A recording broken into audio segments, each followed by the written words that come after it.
Hawthorn is one of those trees that is just as a part of folklore as it is a remedy in herbalism. I first heard about hawthorn in fairy tales and only a few years ago got to meet hawthorn in person. Once I got to know and learn to identify hawthorn, I realized that it had been all around all along. When I next visited my grandparents' house in Oregon, I noticed hawthorn growing in the backyard and have come to see it as a common plant in hedgerows in various settings. Here in Argentina, there is a hawthorn tree growing in the forest around the land where we currently live, and one day I discovered a hawthorn in the land we bought and are building our house on. Hawthorn isn't native to or common in Argentina, so how to get here?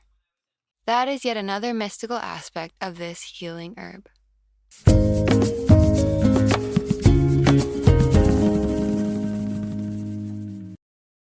Every year, I collect the berries in fall and the flowers in spring. In the folklore that I mentioned previously, hawthorn is very tied to the start of spring.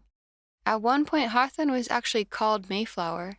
The flowers are one of the many that symbolize Beltane, the May 1st holiday celebrating the beginning of spring in the northern hemisphere. Here in the southern half of Earth, the hawthorn tree bears fruit in May, and personally, I think of hawthorn berries as a sign that fall has truly begun. Have you ever heard of the doctrine of signatures? The doctrine states that herbs resemble the organ that they are helpful for. Hawthorn is a great example. Its fruits are bright red like blood and sort of heart-shaped. Maybe this is what inspired humans to harvest the fruits, flowers, and leaves and use them in medicine. Or possibly it's the fruit's resemblance to tiny apples that gave our ancestors the confidence to forage from the tree. Hawthorn is in fact a relative of both the rose and the apple.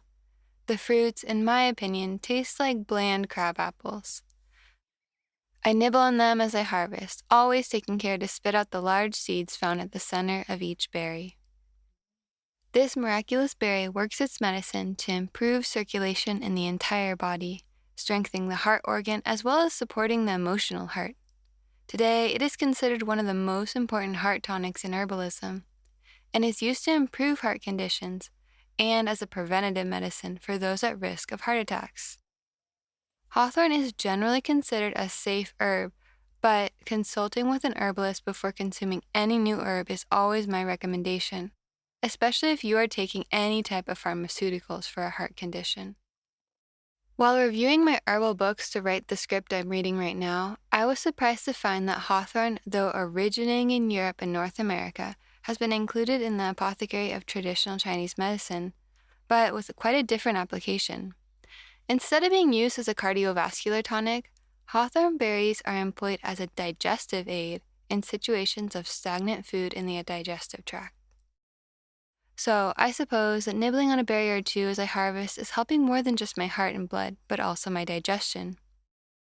Truly, this is an amazingly abundant herb. I feel lucky to have crossed paths with this medicinal tree, and I'm excited to continue to learn from its medicine.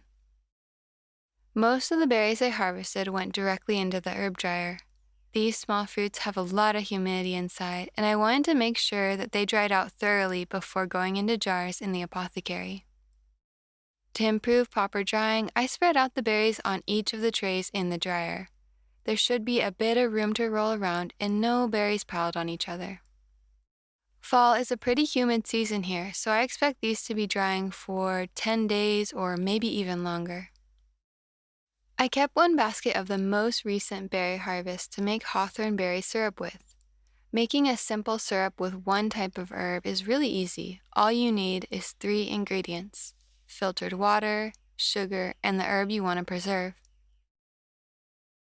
So I started out by boiling 1 liter of water on a low flame. Once the water was at a rolling boil, I slowly shook in some sugar. I used about 2 cups of organic blonde sugar, but you can use whatever sugar you want. I often use evaporated cane sugar too. And white sugar is the best one to use if you want to conserve the color of the herbal ingredients in the mix. Exactly how much to use depends on how long you want to store the syrup.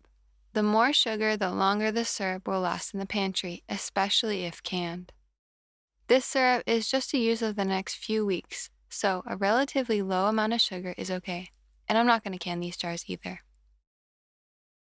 Anyway, as soon as the sugar dissolved completely in the water, I turned the flame down to a low simmer and added the berries. And then I let it all simmer for about an hour.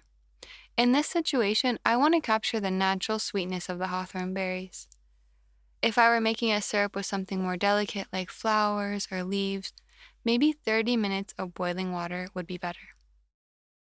At this point, it is a good idea to kind of mash up the berries with a spoon so that the inside of the fruit gets exposed to the boiling water.